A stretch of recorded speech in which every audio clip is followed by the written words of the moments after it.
All right, everybody, this is the last part you're going to need for your sample automata. Once you have this, then we are going to be ready to move on to our assembly. So here we go. We're going to create a Pear cam, okay? And our Pear cam is going to look like this. It's going to be kind of squatty and wide. All right, so here is our sketch. These are our dimensions. So go ahead and create your Part Studio. And go ahead and rename it immediately. Go ahead and rename that tab and call it Pear Cam. All right, and before you get ahead of yourself, yes, we've already created Pear Cams in the past. What you can't do is you can't use that Pear Cam for this because it will be the wrong size. So click on the right side of your view cube and start a sketch. Get rid of our work planes. And just like we did earlier, we're going to just draw some random circles. So we're going to go to the center point, draw it out, make sure the bottom circle is bigger than the top circle. We do not care what size they are, so we're not going to dimension any of this. Two diagonal lines, one on the left and one on the right. And then grab your tangent tool and connect all of your parts. Remember, if I'm going too fast at any point, you can pause this video and back up. That's the nice thing about this video. All right, I'm going to pause right here real quick.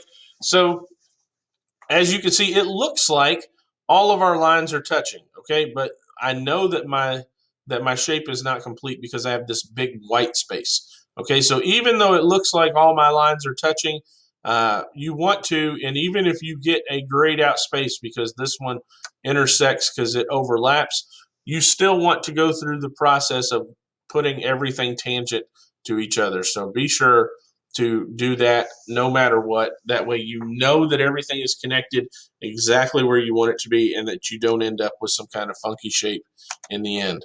All right, grab your trim tool, the letter M on your keyboard or the scissors up in your toolbar, and let's trim off the excess that we do not need.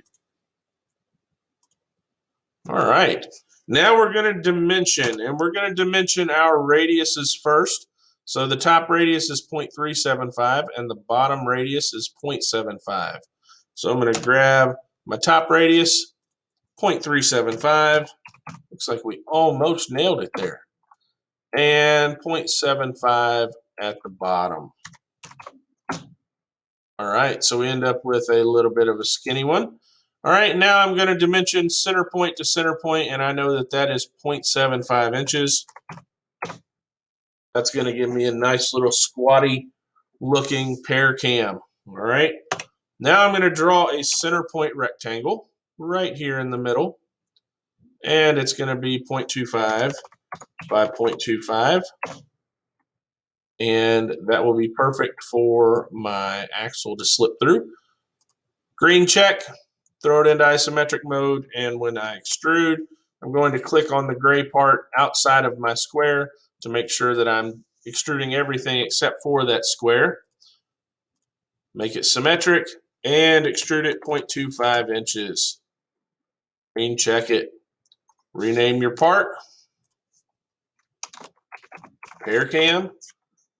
Right click it, give it a new material, PLA, and give it a new appearance. Give it some color. Then you are done. We are ready to move on to assembly, and we will do that in the next video.